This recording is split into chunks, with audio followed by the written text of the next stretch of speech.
Hey everyone, welcome back to Tech Savvy. In today's video, I'm going to show you that how to reverse a video using CapCut. It's a simple and easy process, so without wasting any further time, let's get started. Okay, so the first step you have to do is to open up the CapCut app on your phone. And once you are on CapCut, select any video from your gallery that you want to reverse. Once your video is imported, tap on the video timeline at the bottom to reveal the editing options. And now scroll through the options until you find reverse. Tap on it to start the reversing process. This will take a few seconds.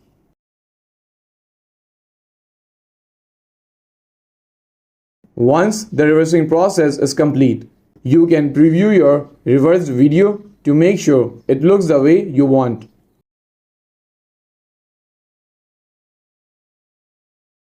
And once you are satisfied with the result, tap on the export icon at the top right corner to save your video.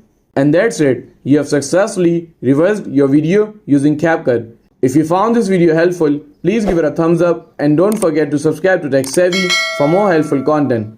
And I will see you in the next video. Thanks for watching.